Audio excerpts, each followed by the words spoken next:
তুমি এটা কেন করলা? ঈশান, আমি তোমাকে বারবার বলছি বাবার সামনে রাগটা একটু কন্ট্রোল করে ভদ্রভাবে কথা বলতে। আমার জন্য এতটুকু করতে পারলা না? আমি বাবাকে অনেক কষ্ট করে ম্যানেজ করছি, তুমি জাস্ট একটাবার কি সরি বলো, সব কিছু ঠিক হয়ে যাবে। আমি কেন সরি বলবো?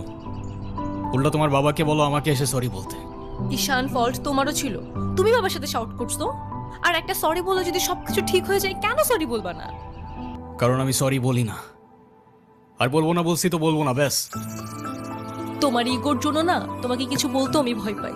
সেদিন তুষার সাথে যা করছো, তারপর থেকে তোমাকে কোনো কিছু বলার সাহস পর্যন্ত আমি পাই না।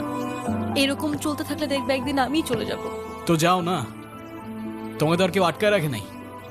রাখছি, আমি আটকায় রাখছি। ঈশান প্লিজ একটু বোঝার চেষ্টা করো। তুমি বাবার কাছে গিয়ে একটাবার সরি বললে সব ঠিক হয়ে যাবে। আরে আমি সরি বলবো না ভাই, বলবো না আমি সরি। এটাই কি তোমার শেষ ডিসিশন? এখন কি তোমার পেন আর পেপারে সাইন করে বলতে হবে নাকি? ঈশান, আমি যদি আজকে এখান থেকে চলে যাই, হয়তো আর কোনোদিন ফিরে আসবো না। আবে তো যাও না, কে আসতে বলছো তোমাকে? যাও।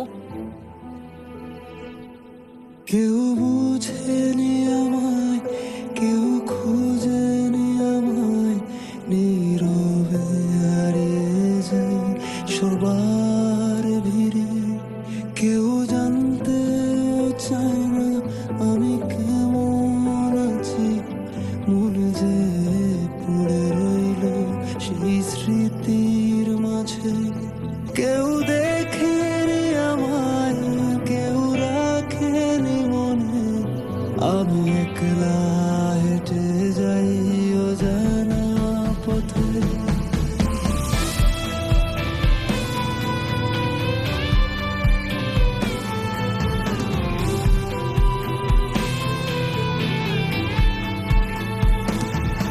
আমি ভালো নেই, আজকাল ভালো নেই, ভালো নেই রাতের শেষে। আমি ভালো নেই, আজকাল ভালো নেই, ভালো নেই রাতের শেষে।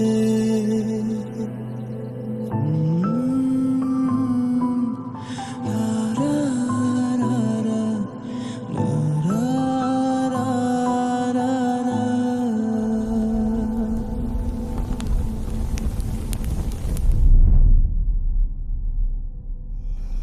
এখন তুমি স্কুল বাঙ্ক করা স্টার্ট করেছো, আবার টিচারকে ফেক গার্ডিয়ানের সাইন দেখিয়েছো। এমনটা আমি তোমার কাছ থেকে কখনোই আশা করিনি নানু ভাই। আয়রা, নানু ভাইকে সরি বলো। আই ডোন্ট সে সরি, আমি সরি বলবো না। আয়রা সরি বলো। আমি কি করলাম? আমি কেন সরি বলবো? কখনো কখনো আমাদের ভুল না থাকলেও সরি বলতে হয়। বেসিক্যালি ওর কোনো দোষ নেই। ওকে মার্কশিটের সিগনেচারটা আমিই করে দিয়েছিলাম, আর ওকে আজ স্কুল বাঙ্ক করতে দেওয়াটাও আমার ঠিক হয় নাই। তো ওর হয়ে আমিই ক্ষমা চেয়ে নিচ্ছি। I am sorry.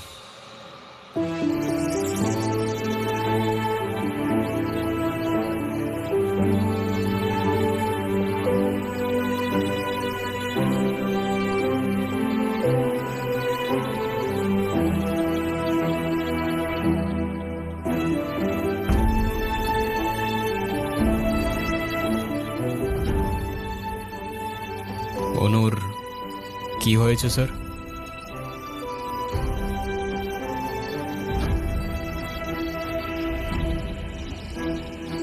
আমার জেদের জন্য আমার মেয়ের লাইফটা শেষ হয়ে গেছে।